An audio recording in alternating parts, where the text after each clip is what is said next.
Hello. Here's the last video we're going to do for section 4.4. We're going to do another couple of examples here. I'll have you practice one too.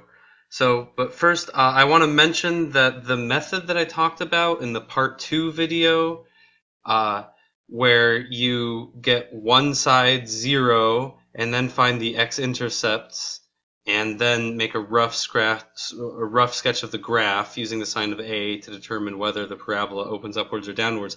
That's written out here in this box. I didn't realize when I was making that video that 3 pages away, I'll admit I didn't read all the way ahead before I made the video, that 3 pages away they put it all in a box. So this is the same thing as that. And that's what they by when they say algebraically here, they're still doing it with a graph, but you use algebra to get the x-intercepts instead of using a calculator to get the x-intercepts by graphing that way.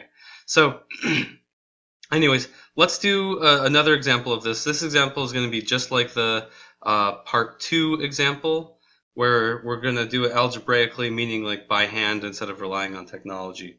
So we're going to get 0 on one side first. So let's subtract that 20 from both sides. You'll get 16 plus 6x minus x squared is less than or equal to 0. Now, if you're going to factor this, I think it would be easier to factor it if we turn this negative x squared into a positive x squared, so we could write it in a normal way. So to do that, I'm going to take the whole thing, multiply it by -1 to change the sign.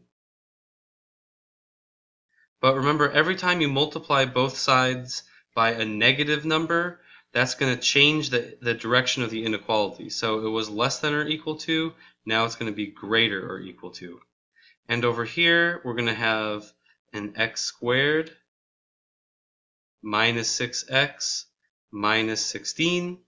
And then 0 times -1 is just 0. So you got that. So now you can solve this by factoring. This one is factorable, but if you don't know how to factor it, you can always use a quadratic formula to find what values of x will make this equal to 0. So yeah, I didn't actually say that, but we want to set this equal to 0 to find the y-intercepts. This is the step 2 part that we're at. So yeah, we can factor it as x minus 8 times x plus 2. That should work. And we want to make that equal to 0. So that means either x is 8, that will make this first factor equal to 0, or x is -2, that will make the second factor equal to 0. So the goal of this is to get a rough sketch of this graph here. And we just found these two values of x. We got x is -2 or x is 8. Those are the two values of x that make y equal to 0. And now we just need to think, does this open upwards or downwards? Because this is a positive x squared, it's going to open upwards. So there's a crummy drawing of the graph, but it's good enough for this. So now that is step 3, is making this crummy graph according to these steps. For step 4, we want to decide which intervals on the x-axis give the correct sign for y, which means in this case, what we're trying to do here to solve this is we're trying to see what values of x make this whole thing, which is y in the graph, greater or equal to 0. So let's see. Y is greater than 0 above the x-axis, so that's going to be these values of, or these points over here have positive y coordinates.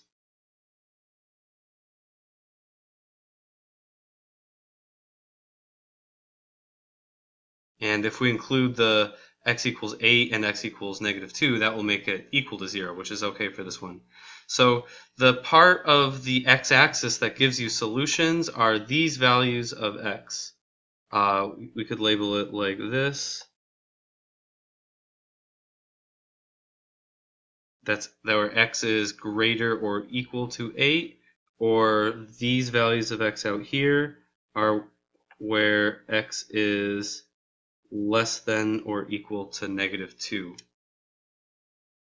So you could write it like that. You could say x is less than or equal to -2, or x is greater or equal to 8. That's an okay way to write the solution set. Or you could also write it in interval notation like so. It's going to be from -infinity up to -2 and including -2, union with from 8 up to infinity, but not including infinity. And that is how to write that solution set in interval notation. So that's the general idea for how to do these.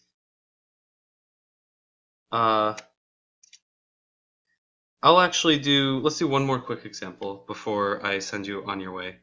So let's solve x squared is less than 20, following those steps. So first we're going to get 0 on one side to get x squared minus 20 is less than 0. And first we need to find what values of x make it equal to 0. Those are the x-intercepts of x squared minus 20 equals y. And to solve this equation, let's just add the 20 back. This is a little redundant in this case, so that we can then use extraction of roots and say that x is the positive or negative square root of 20. And it turns out that is approximately 4.472 if you want to write it as a decimal. But we can just call it the square root of 20.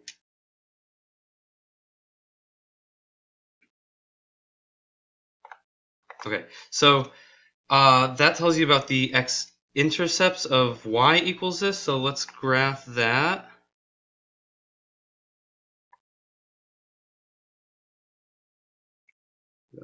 The negative square root of 20 and the positive square root of 20 out here. And let's see, is this going to be an upward opening parabola or a downward opening parabola? Well, because this is a 1 times x squared and that's positive, it should open something like that. And what we want to do is we want to make this less than 0. We want to make the y coordinates negative. So the y coordinates are negative. That's going to be below the x-axis here, those things. So that means the solution of this inequality is going to be the values of x that makes those y coordinates negative, which is all of these numbers in here. So that solution set you can write in interval notation as the set of numbers between -20 and negative square root of 20 and the square root of 20, like so. Or you can write it as just x is greater than negative root 20, and also x is less than the square root of 20. So both of those work. Okay, so I just wanted to squeeze in one more quick example there. And here is the ones for you to do. First of all, exercise 5 is just like the ones I just did, and it's also just like the ones in part 2. It's mostly what this section is about. And then reading question 5 here is a quick multiple choice one just to check. And I'll give you a hint. I gave you the answer to reading question number 5 somewhere in this video. All right, I'll see you in class. Have a good day.